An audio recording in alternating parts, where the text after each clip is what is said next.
So the date is August 16th, 2002, and flying over a valley in Afghanistan are two A-10 Warthogs. An A-10 is a heavily armored, low-flying, slow aircraft designed to provide ground cover for troops on the ground. And on this night, it's a very, very cloudy night. There's storms in the area. And these two planes hanging up above, just waiting in case anybody down below needs help. Up there, it's gorgeous. The moon is bright. There's thousands of stars in the sky. The clouds look like the snow had just fallen.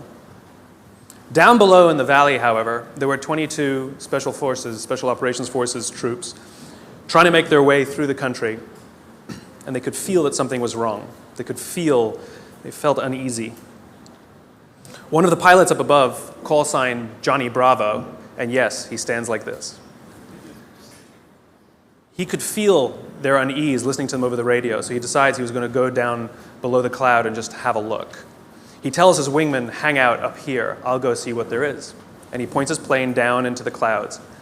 And as he's going through the clouds, the call comes over the radio. Troops in contact. Troops in contact is what they say when they come under effective fire. It means they're in trouble. So now Johnny Bravo points his plane straight down. The plane's getting thrashed about in the turbulence. And when he comes out below the clouds, he's less than 1,000 feet off the ground, and he's flying in a valley, cliffs on both sides. Now, this is only 2002, and the planes were not yet equipped with ground-hugging radar, and worse, they were using old Russian maps. That's all they had at the time. And the sight that greets him is something like he's never seen before, not in training and not in the movies. He sees tracer fire coming from all sides of the valley, pointed right in the middle where the American forces are. And so he picks a point and starts to lay down suppressing fire. And he's flying, and he's in danger of hitting the cliff, of course. He knows his speed, he knows his distance from the map, and he literally counts out loud while he lays down the suppressing fire. 1, 1,000, 2, 1,000, 3, 1,000, 4, 1,000, 5, 1,000. Pulls hard on the stick, pulls back up into the cloud, comes down around again. 1, 1,000, 2, 1,000, 3, 1,000, 4, 1,000. Good hits, it says over his radio. And again, he comes around. 1, 1,000, 2, 1,000, 3, 1,000, 4, 1,000, 5, 1,000. He runs out of ammunition. Fuel is fine. Flies back up to the top of the cloud, tells his wingman, you need to get down there. His wingman isn't sure about the conditions, so the two of them fly back down together. His wingman lays down the suppressing fire, and Johnny Bravo counts as they fly 3 feet apart from each other, wing to wing.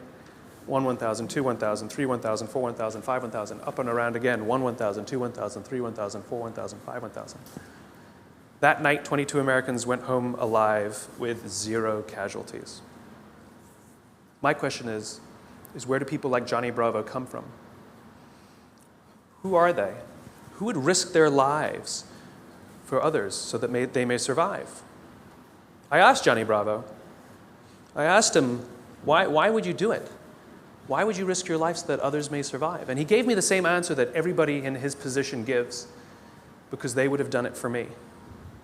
Now, if you think about it, in the military, they give medals to people who are willing to sacrifice themselves so that others may gain. In business, we give bonuses to people who are willing to sacrifice others so that we may gain. We have it backwards. Wouldn't you like to work in an organization in which you have the absolute confidence, the absolute knowledge that other people that you may or may not know who work in the same organization as you would be willing to sacrifice themselves so that you may survive? And I'm not talking about giving your life. I mean, we don't even like to give up credit, you know?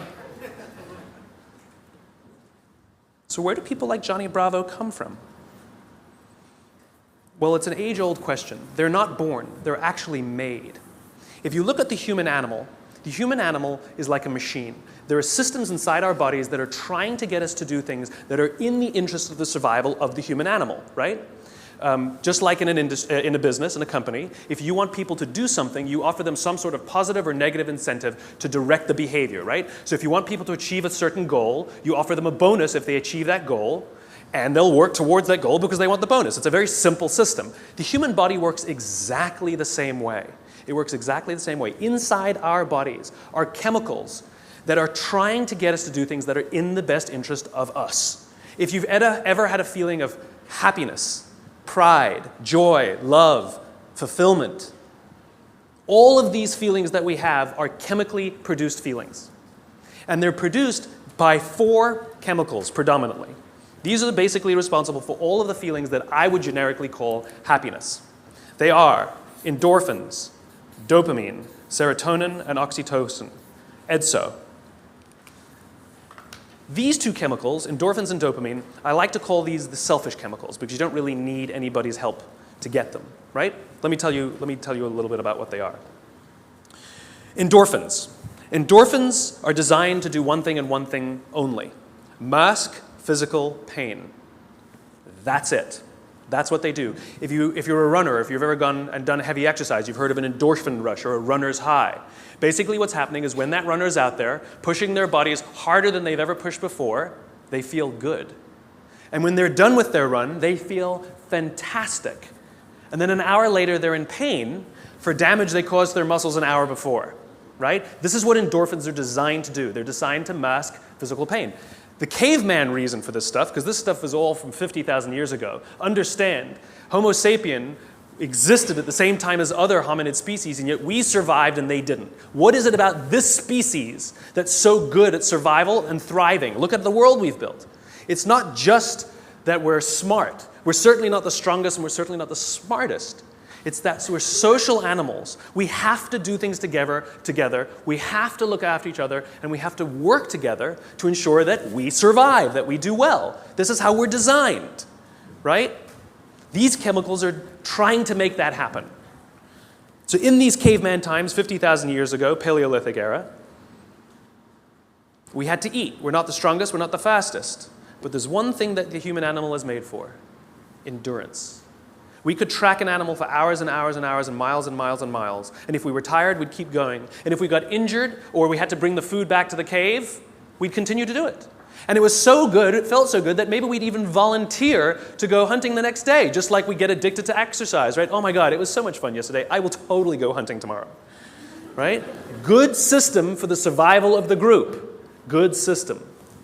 By the way, the reason laughing feels good is because of endorphins. You're actually convulsing your internal organs, and endorphins are masking the physical pain. I'm sure everybody here has laughed so much that the endorphins eventually run out and you go, stop, stop, it hurts. Endorphins, they feel good. Dopamine. Dopamine is the feeling that you found something you're looking for, or that you accomplished something you set out to accomplish. So you know that feeling you get when you cross something off your to-do list? That's dopamine. Feels awesome. You know when you have a goal to hit and you achieve that goal, you're like, yes! You feel like you've won something, right? That's dopamine. The whole purpose of dopamine is to make sure that we get stuff done, right?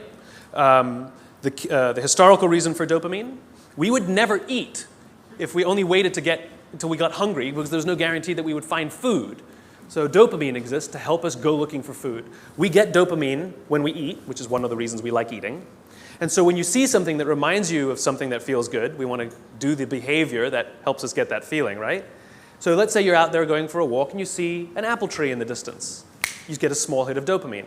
And then what it does is it focuses us on our goals. And now we start walking towards the apple tree. And as the apple tree starts to get a little bigger, we feel like we're making progress. You get another little shot of dopamine and another little shot of dopamine until you get to the tree and you're like, yes!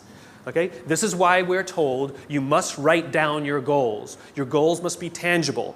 There's a biological reason for that. We're very, very visually oriented animals. You have to be able to see the goal for it to biologically stay focused, right? If you don't write down your goals, if you can't see your goals, it's very hard to get motivated, to get inspired. For example, think about corporate visions, right? A corporate vision has to be something we can see, right? That's why it's called a vision. You can see it, right? To be the biggest, most respected, to be the fastest growing are not visions. They're nothing, right? What does that even look like? Respected by whom? Your mother? Yourself? Your friends? Your shareholders? Who knows? What's the metric? Dunno. It's amorphous, doesn't motivate us. Just like I can't tell you, you will get a bonus if you achieve more. You're going to ask me, how much more? I'm going to say, more. Doesn't work. You need a tangible goal. You need a tangible goal, right? Here's a great vision. Martin Luther King, I have a dream that one day little black children and little white children We'll play on the playground together and hold hands together. We can imagine that. We can set our sights on that. And every time we achieve a goal and achieve a metric and achieve a milestone that makes us feel like we're making progress to the vision we can see, we keep going and going and going until we achieve something remarkable. You have to be able to see it. Dopamine. Like I said, dopamine is the feeling you get when you set out to find something you're looking for as well. I talked about the to-do list. I came home from a trip just a couple days ago, and I had a bunch of errands to run, and I wrote down a little list of things I had to do, and off I went, right? And as I was walking past, I think it was the dry cleaners, I don't remember. I was walking past something, I remembered, I have to do that, and I hadn't written down on my to-do list. So I went in and I finished what I needed to do, and then when I came out, I then wrote it on my to-do list and then crossed it out. Because I wanted the dopamine. Feels good. Dopamine comes with a warning. Dopamine is highly, highly, highly addictive. Here are some other things that release dopamine. Alcohol, nicotine, gambling, your cell phone. Oh, you think I'm joking? Okay, we've all been told that, if you wake up in the morning and you crave a drink, you might be an alcoholic.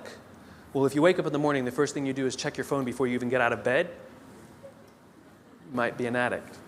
If you walk from room to room in your own apartment holding your telephone,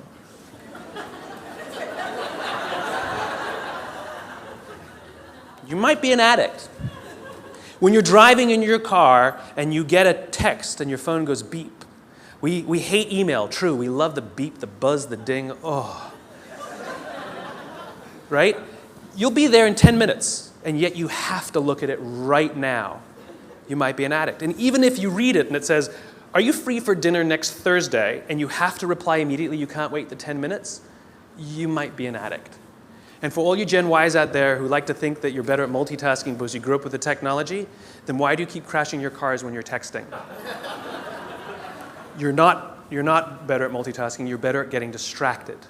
In fact, if you look at the statistics, ADD and ADHD have, diagnoses of ADD and ADHD have risen 66% in the past 10 years.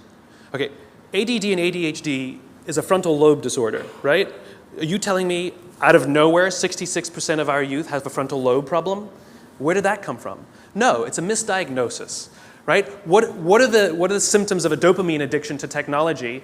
Distractibility, inability to get things done, easily distracted, shortness of attention. It's all the same thing, so we misdiagnose things. It's the addictive quality of dopamine.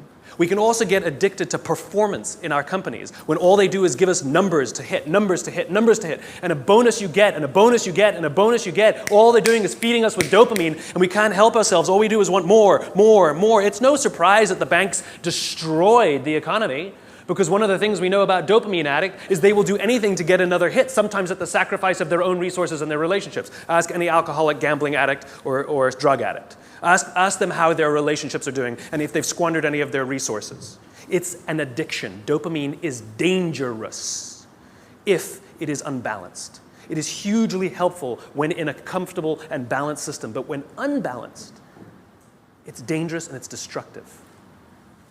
You don't need anybody's help to get these. Go for a run, achieve your goals, you'll get dopamine. You'll get endorphins. But you won't have any feeling of fulfillment or love or trust. That's where these come in. These are attempting to manage these. This is what makes our society great. This is where people like Johnny Bravo come from. It's because of these two chemicals that leaders really fulfill their great responsibility.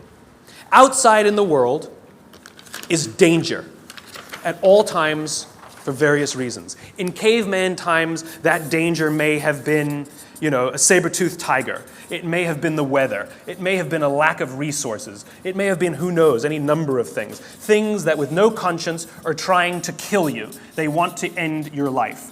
And so how do we survive? We work together. And together, we come together in our groups, in our companies, in our tribes, to feel like we belong, to be around people who believe what we believe so that we may feel safe. When we're surrounded by people who have our best interests in mind and we feel safe, we will organize ourselves and cooperate to face the dangers externally. Don't forget, the outside dangers are a constant. In a modern world, the outside dangers may be your competition that's trying to put you out of business, or at least steal your business. It might be the ebbs and flows of the economy. It might be terrorism. All of these unknowns, all trying to put you out of business, take away your job, take away your livelihood, end it for you. Nothing personal. It's a constant. Inside our organizations, the dangers we face are not a constant. They are a variable. And they are the decisions of leadership as to how safe they make us feel when we go to work. This is the job of leaders. Aesop said it better than I can. There's an Aesop fable about 4 oxen that stand tail to tail. And whenever the lion tries to eat them, no matter what angle from which he attacks, he will always be met with horns. However, due to infighting and disagreements, they separate and they go and graze in different parts of the field. And one by one, the lion picks them off and kills them all. When we stand together, we can more easily face the dangers outside. When we break up inside our companies, if our leaders don't allow us a space to feel safe inside our own companies, to feel like we belong, then we're forced to exert our own energy to protect ourselves from each other. And, by the way, expose ourselves to greater danger from the outside. If you have to worry about politics, if you have to worry about someone stealing your credit, if you have to worry about your boss not having your back, think about the energy you invest, not in your business, not in the products you're trying to develop, not in your work, not in how great you're producing, not in your creativity, but in just keeping yourself feeling safe. This is destructive. The responsibility of leadership is 2 things. 1, to determine who gets in and who doesn't get in. This is what it means to start with why. What are our values? What are our beliefs? Who can we allow in? Second thing is to decide how big this is. How big do we make the circle of safety? How big do we make the circle of belonging? Do we keep it around just our C-level executives and call it an inner circle and allow others to try and fend for themselves and maybe try and get into our inner circle?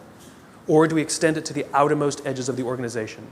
Great leaders extend the circle of safety, the circle of belonging, out to the outermost edges. So the most junior person feels like they belong, feels safe, feels like they have top cover from somebody like Johnny Bravo. That's what these other 2 chemicals are trying to do. Serotonin is the leadership chemical, is responsible for feelings of pride and status. This is why public recognition is very important. We are social animals, and we need the recognition of others. This is why we have the Oscars, and this is why we have public awards events. This is why we have commencement for graduation. I mean, think about it. What does it really take to get to graduate college? You need to pay your bills, fulfill the minimum requirements, and collect enough credits. That's it, right? It's a formula. You could get an email that says, congratulations, you fulfilled all the requirements for graduation. Enclosed, please print out the PDF of your diploma. P.S. magna cum laude, right? Wouldn't feel so good, right? So instead, we have a big ceremony to recognize the accomplishment. And in the audience, we put our family and our friends and our teachers, all of those in our tribe who've supported us and watched our backs as we've made it through. And then we show up on that day, and we go up on that stage, and we take our diploma. It feels great. We feel our status rise. We feel our pride go up. And by the way, when you have serotonin in your veins, your confidence goes up also. And here's the best part about serotonin. At the exact moment that you took your diploma and you felt that surge of serotonin go through your body, at the exact moment, your parents sitting in the audience also got a surge of serotonin and also felt an intense pride watching you graduate. And this is what serotonin is trying to do. It is trying to reinforce the relationship between parent and child, boss and employee, coach and player, the caregiver and the one who is grateful for the support they are given. And think about it. Think of the speeches that we give. If you give an award to somebody, what do they say? I couldn't have done it. I thank God. I thank my parents. I thank my coach. We thank the person who we believe was looking out for us. We could not have done this without them, we say. And they look at us and they say, so proud proud of you. And we work to make them proud. Great teams don't want to win the trophy. Great teams want to win one for the coach. They want to make the coach proud. We want to make our parents proud. And it raises our status, and it raises our confidence, and it feels good, and we in turn will look after others so that they may accomplish the same. This is what serotonin is trying desperately to do. The problem is you can trick serotonin. We live in a materialist society, so we judge status very often in our country based on how much money you make, right? So any conspicuous display of wealth raises your status. This is why they put the logos on the outside. No good on the inside, nobody can see them. We want the red line of our Prada glasses. How good, you own a pair of designer shoes, how good does it feel to put on your Gucci shoes? Oh my God, it feels so good. You walk out and you feel $1 million. You can actually feel your confidence rise when you put on the stuff, right? Because it's showing this display of status. It feels great. The problem is there was no real relationship that was reinforced because of it. You tricked the system. That's why we keep trying to accomplish things and accumulate more and more material goods, and yet we never feel successful because there was no relationship. We tricked it. We gamed it. Serotonin is the leadership chemical. The reason I call it the leadership chemical is a historical reason, a very simple historical reason. We had a very practical problem as our animal was developing, as the Homo sapien was developing. We lived in communities of about 100 and 150 people. And there's a very practical issue, which is if we're hungry and somebody brings back food and drop a carcass on the floor, we're all going to rush in to eat. And if you're lucky enough to be built like a linebacker, you will elbow your way to the front. And if you're the artistic one of the family, you get the elbow in the face. Not a good system to keep the whole tribe alive, and definitely not a good system for cooperation. Because remember, the value of group living means that if I trust you and you trust me, I can fall asleep at night and trust that you will alert me to danger. If I don't trust you, I can't go to sleep at night. It's the same in our companies. If we trust each other, we will turn our backs, we will take risks, we will innovate, we will do things that will change the course of our world. If I don't trust you, I can't do that. I can't do that. There's value in group living and group working. And so if you got an elbow in the face that afternoon, odds are very high that you're not going to wake the guy who punched you if danger's there. You're just not going to do it. Bad system. And so we evolved into hierarchical animals. We're constantly assessing and judging each other, constantly arranging ourselves. Who's the alpha? Who's the dominant? Who's the one who sort of is the more dominant personality or dominant talent in the room? In caveman times, it might have been physical muscle. In a creative industry, it might be talent. In the military, it might be courage. There's no standard by which we judge alphas. It's relative to the industries we're in. And it's relative to us as well. If you've ever met someone and you were nervous while you were meeting them, you're not the alpha. We've all had the experience where we're meeting somebody and we can sense that they're nervous meeting us. You're the alpha. I'll tell you a little aside that's kind of funny. You know when women all live together, their menstrual cycles align, right? Assuming they're not on the pill, then it doesn't work, right? But if they're not on the pill, all the menstrual cycles go together on the same schedule. It's not arbitrary. They always align with the alpha female's schedule. And the reason is because when a woman is in her menstrual cycle, she can't bear children. And so in evolutionary terms, you want the alpha male and the alpha female to do it so you can have alpha children, right? Nice, strong, strapping kids are going to survive. But if she's off the market, that produces competition. So Mother Nature has created a very clever way that when she's off the market, everyone's off the market.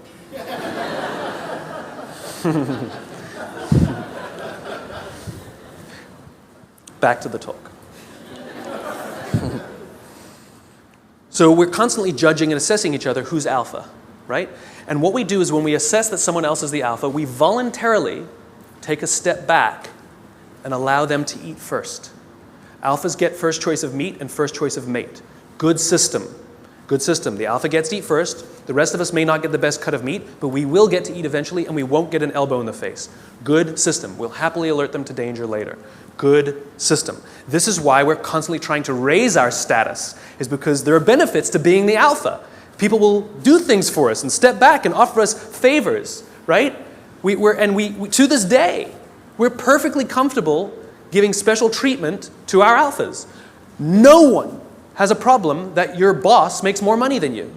You might think he's an ass, but you don't have a problem that he makes more money. Nobody has a problem that somebody who outranks us at work has a bigger office than us.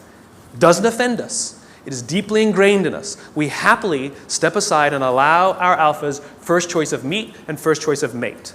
It's good to be the king.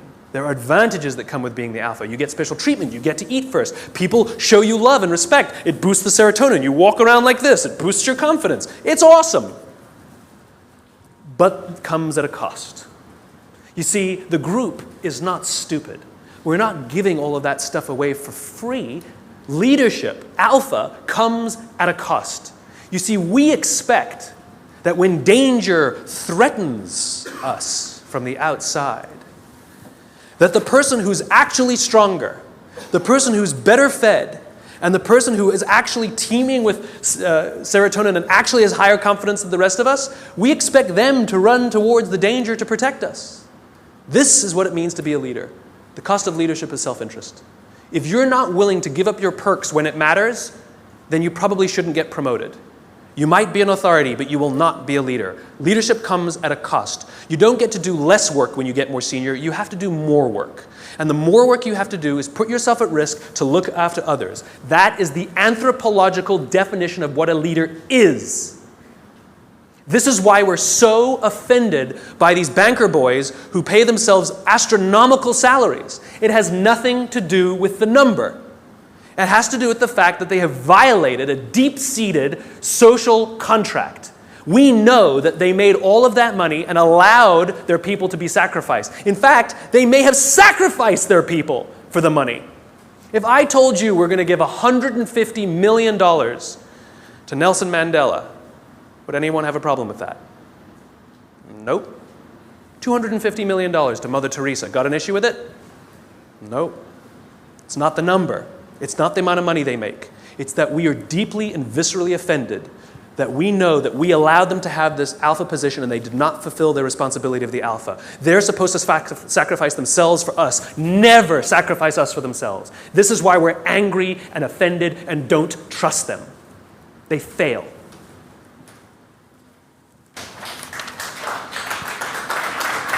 Oh, there's more. Oxytocin. This is the best chemical of all.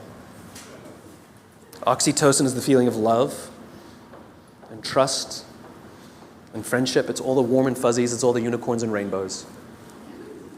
It's the reason we like to spend time with our friends even if we don't do anything with them. We just sit and watch TV. We love their company. I promise you, nearly every single person sitting in this room today chose the person they're sitting next to. You're not sitting next to a stranger. You're sitting next to somebody you met, came with, or kind of know a little bit. Why? Because it makes you feel safer, doesn't it? If you got up and went and sat next to strangers, it wouldn't feel so good. That's the feeling of oxytocin. Oxytocin is that intense feeling of safety that someone's got your back. There are multiple ways you can get oxytocin. One way to get it is physical contact. Hugging feels wonderful. Right? When women give birth to children, huge surge of oxytocin in their body. This is what's responsible for the mother-parent, the mother-child bond. Right? It's all that oxytocin in the system. This is why shaking hands matters. Imagine you're doing a deal with someone, and you're ready to sign the contract, and you say, "I'm so excited to do business with you." And they go, "I don't need to shake, let's sign the contract, I'm also excited to do business with you." And you go, "Great, well let's shake on it then." They go, No, I agree to all the terms. Let's get this deal done, I can't wait to work with you. You might get everything you want in the contract, but business, relationships are not rational. They're about feeling safe, they're about feeling we belong. It's human.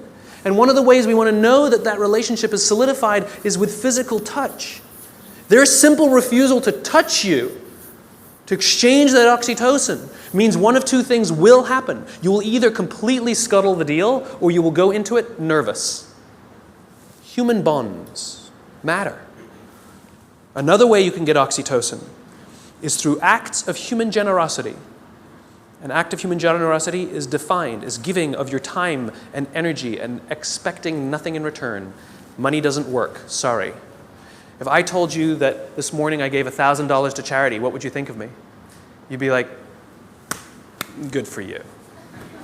What, do you want a medal? But if I told you that last Saturday I gave up my day and I went and painted schools in the inner city, then what would you think? You'd be like, nice, cool, I should do more, right? The value of my labor, much less than $1,000, could have hired many more people for $1,000 to go paint schools in the inner city. But you see, as human beings, we put a premium on time because it is an equal commodity and it is a non-redeemable commodity. You spend money, you make money. You spend time, you'll never get it back. Some of you are sitting in this room right now saying, I will never get this time back. I got nothing for you. So we put a premium on people who give us their time and energy. A leader who says to you, I'll pay for something for you, is not a leader. A leader who comes and sits down next to you and says, how can I help you, is a leader. I was talking to some oil executives, and they were trying to convince me that they really care about how fulfilled and how happy their employees are at work, to which I said, no, you don't. And they said, no, we do. And I said, no, you don't. And they said, yeah, we do. You see how this went. And I said, I bet you hired some high-priced consultancy to come and do a web survey about whether people like their jobs or not. And they said, well, we didn't hire a consultancy. I said, okay, so it's kind of like sending your son an email, right? Dear son, your mother and I care that you feel like a valuable part of this family. Please tell us candidly what we can do better so that you feel like you belong here because we really love you. Love, Dad. Or you go into his room, you sit on his bed, and you say, hey, son, your mom and I really care that you feel like a valuable member of this family. Please tell us candidly what we can do better because we want you to feel like you belong and we really love you. Same words, same intention, same desire. The difference is one you gave time and energy and the other one you didn't. This is the problem with email. It's too easy. It's too easy. There's no time and energy expended. It's too easy. Don't feel anything. If I come to your house for dinner and you make me a lovely dinner, the next day I send you a very nice thank you email, what a wonderful host you are. Or 3 days later, you receive a handwritten note from me with the exact same words that were written in the email. Which one makes you feel better? Handwritten note. The sentiment was the same, the words were the same. The difference is one took a little more time and a little more energy. Leaders are the ones who give us their time and give us their energy, not the ones who give us their money. It doesn't count, it doesn't work, just biologically doesn't work. This is how you get oxytocin, doing nice things for people that require that you sacrifice a little bit of time, a little bit of energy, something you will never get back. And if you expect something in return, then you weren't really giving in the first place. You take someone out for dinner because you want them to hire you, you're not really taking them out for dinner. You want something in return. It's just a protracted transaction. It's not relationship building. It's nonsense. I was walking down the streets of New York, true story, and the guy in front of me, his backpack opened and a bunch of paper spilled out on the street. Didn't think much of it. I bent down, gathered the papers up, handed them back to him, and pointed out that his bag had opened. I did a small act of generosity for somebody. I got a small burst of oxytocin. I felt good. Also, the person on the receiving end of the act of generosity feels good. They get a shot of oxytocin. He felt good. He says thanks. I get to the end of the block, and I'm standing waiting to cross the street. And a guy who also happens to be standing waiting to cross the street turns around, true story, turns around and says to me, I saw what you did back there. That was really cool. As it turns out, witnessing acts of human generosity release oxytocin. Remember, our bodies are trying to get us to repeat behaviors that are in our best interest, and it's making us feel good when we see or do acts of human generosity so that we will do them. In fact, the more oxytocin you have in your body, the more generous you actually become. In other words, the more you do, the more you want to do. It gets better than that. Lots of oxytocin in your body inhibits addiction. It makes it very difficult to get addicted to something when you have lots of oxytocin in your body. It actually inhibits addiction. It boosts your immune system. It makes you healthier. That's why happy people live longer. It's why couples live longer. Oxytocin, it actually is good for us. It increases our ability to solve problems. It increases our creativity. It's really good for us, and it's not addictive. It just feels great. It takes time to build up, though. You know, if I went on a date with a girl the other day, it was a first date, we totally got along great, we're going to get married. Why are you laughing? That's my social life. The reason you laugh is because you inherently know that I cannot form a bond of trust strong enough to get married in 7 days. You know that. Why don't you go on a couple more dates? Right? Inherently, you know that. Right? But if I told you that I've been dating somebody for 7 years and we're not married yet, what do you say? What's wrong? In other words, we know that that bond of trust takes more than 7 days and less than 7 years. Don't know how long it takes, though. So when you start a new job and you're really excited to work there and they're really excited to have you, don't quite feel like you belong. You don't quite feel like you're trusted yet, right? Even though you were really excited and they're really excited, it takes time. And you have to do little acts of generosity and make little sacrifices, do little things for people. Not big risks, small risks. It's like dating. You know, you don't start by buying them a diamond. You start by taking them for lunch, buying them a drink, you know? Little bits. Then they take you out, or you take them out again. You do something a little bigger. Then you do that in a movie. Then they come over, and then you buy them flowers, and then you say, I love you. And one day you wake up in the morning, it's like you press this belief button. You just, I'm in love. I don't know when it happened. It just clicks, and you feel like you belong. Same thing at work. Same thing at work. It just clicks, and you feel like you belong because you got enough oxytocin built up in your system. We don't allow this to happen. We're too busy sending emails. The next time you want to tell somebody something, email is fantastic for the exchange of information, right? It's fantastic. Here's the report you wanted. The meeting's at 4 o'clock. Fantastic. What did you think of my idea? Do not reply on an email. That's an emotional question. Email is a rational tool. You get up from your desk. You walk the 30 feet. And you say, wanted to tell you what I thought of your idea. And I promise you, not only will that information be better received, but you will start to create relationship because oxytocin starts to get released. If you can't get up and walk 30 feet, pick up the telephone. I've done it. It's an amazing thing. You pick up the phone and you go, hey. They're like, hey, what's the matter? They're like, no, I'm just replying to your email. Wanted to tell you what I thought. What? And people who tell me, but I need a paper trail, have the conversation, hang up and say, just to confirm what we talked about, boom, there's your paper trail. The reason we get so many emails is because we reply to them all. And 12 emails are sent, and then somebody misunderstands something, and somebody gets angry, and then you have to pick up the phone and deal with it anyway. Do it at the beginning. Quicker, easier, better. Biology. Give your time and give your energy. And this is why leadership is really difficult, because you can't give it to everyone because you don't have enough to give to everyone. You just can't. You have to make sure that you can trust others to trust others to trust others to trust others. And this is what happens in this circle of belonging, in the circle of safety. This is what effective bureaucracy is, which is as the CEO, as the leader, or whatever your job is, you have one responsibility and one responsibility only, which is to make sure the people you know that you have physical contact with, you know their names, are confident and feel looked after, and encourage them to do the same for the ones who work beneath them, who work beneath them, who work beneath them. And when this group of people really feel safe, then they will invite in the customer to also feel safe. They will talk to these people as if they are human. I actually flew on an airline recently, and I was appalled at how I was treated. It was disgusting. It was like cattle, right? And I said something. I said, why do you treat people like cattle? And she literally said to me, I'm sorry, sir, I have to do it or I'll lose my job. What did she tell me? My organization that I work for doesn't make me feel safe. I don't feel like I belong. So I'm going to treat you like dirt to protect myself. As opposed to somebody who feels safe and says, sir, I will do everything in my power to make sure that you feel happy and good because I'm not worried. That's called a highly effective organization. There's one more chemical I haven't told you about. The big C. Cortisol. Cortisol is the feeling of stress and the feeling of anxiety. We share these chemicals with all the social mammals.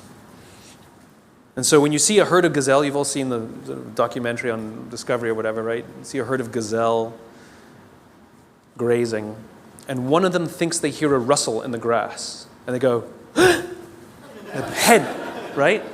That's what cortisol does. Cortisol is designed to keep us alive. It is the first stage of fight or flight. It makes us paranoid. It makes all of our senses hyper-attuned to look for danger. It injects glucose into our muscles to make us stiff and ready to go in case we need to fight or flight. It increases our heart rate like crazy, right? And it makes us start looking. It makes us paranoid to find the danger. And the cool thing about cortisol when you work in a social environment is if other people sense that you're nervous, they get nervous. So all the other gazelle go, They didn't hear anything. They just saw Steve over there get really freaked out. And so they got all freaked out. And now they all start looking for the danger. Good system. And one of them, who didn't even hear the initial rustle in the grass, sees the lion, runs, they all run, they all live another day. Good system. So that when we go to work and somebody says, I think there's going to be layoffs, all of us are like, what do you mean? Wait, we're all paranoid now. We're all freaked. I shouldn't have talked in that meeting. We start to get crazy. We start to get paranoid. Our hearts start to race. That's what cortisol does. It's trying to keep us alive. You wake up in the middle of the night, you hear a bump in the middle of the night. What's the first thing you do? You wake the person next to you. And then what do? They go, And if there's nothing there, you go and trust your eyes, right? You go looking for it. We're visual animals, right? If there's nothing there, you go like this. Cortisol leaves our body, and we relax, and our heart rate goes back down. Cortisol, to get all of that extra energy, to make us paranoid, to make us self-interested, it needs to shut down non-essential systems because it has to get it from somewhere, right? So it shuts off things like growth. You don't need your fingernails to grow at that moment. It shuts it off. The other thing it shuts off is our immune system. Don't need it in that moment. The problem is you're not supposed to have cortisol in your system all the time. You're supposed to have it in and then gone. And when we go to work in a place that doesn't make us feel like we belong, that doesn't make us feel safe when we're at work, guess what? We got little bits of cortisol dripping in our body. Drip, drip, drip, drip. Makes us paranoid. Drip. I know my boss hates me. I know he hates me. He hates all my ideas. I know it. Drip, drip. It makes us self-interested. One of the things cortisol does, it inhibits the release of oxytocin. Biologically, if you work in a high-stress environment where you don't feel safe, you are biologically less empathetic and less generous. We don't care about each other because we're too busy trying to protect ourselves. Drip, drip, drip. Our immune systems are now compromised. Drip, drip, drip. We live in a country with some of the best medical education in the world, some of the best medical systems in the world, some of the best doctors in the world, some of the best hospitals in the world, some of the best medicines in the world. Please explain to me why diabetes is on the rise, heart disease is on the rise, some cancers are on the rise. It ain't partially hydrogenated oils. Our jobs are killing us. And the people who are responsible are the leaders. And we also know that parents who come home stressed out, their kids learn that this is what work is. That work is something that makes you short-tempered and unhappy. And so they expect it as they grow older. Worse, we know that parents who come home upset and angry, it has such a negative impact on their children that there's some studies that show that they might actually become bullies because of their unhappy parents who hate their jobs and have excessive amounts of stress. Our companies are literally killing us. So what are you going to do about it? What are you going to do about it? Leadership is not a rank. Leadership is not a position. Leadership is a decision. Leadership is a choice. It has nothing to do with your position in the organization. If you decide to look after the person to the left of you and look after the person to the right of you, you have become a leader. You've seen the movie 300, right? The Spartans, the greatest fighting force of all time. You want to know one of the things that made the Spartans great? Wasn't their muscles, wasn't their spears. It was their shields. They stood shield to shield, and the phalanx was strong because those shields were big. And they were told when they were young children, you either bring your shield home or you come home on your shield. The punishment for losing your shield was tremendous in battle. Because if you lost your shield, that means you cannot protect the person to the left of you and the person to the right of you, and you have destroyed the phalanx. It's the shield that matters, not the spear. Not the spear. It's your willingness to sacrifice yourself, not your life, maybe your credit, maybe your little time, maybe a little energy, maybe your time, maybe getting up from your desk and talking to somebody for 30 minutes instead of sending a 3-minute email. It's your willingness to sacrifice for someone, to hold that shield up so that they feel safe, that makes you a leader. And you want to know how you beat a dopamine addiction? If you're worried that you're addicted to performance and all those dopamine things, Alcoholics Anonymous has been highly effective for decades, 80-something years. We all know the first step of the 12 steps. We joke about it, right? Admit you have a problem. Do you know the 12th step? Don't say it's supposed to be anonymous. I'll tell you what the 12th step is. Alcoholics Anonymous knows that if you master all 11 steps but not the 12th, you will drink again. If you master the 12th step, you will beat the disease. What's the 12th step? The 12th step is the commitment to help another alcoholic. Service. Service to another. Oxytocin wins. Serotonin wins. The more we look after each other, the safer we feel, the more we feel like we belong, and the more we will work together to confront the dangers outside. Do this for others, and others will become Johnny Bravo. Thanks very much.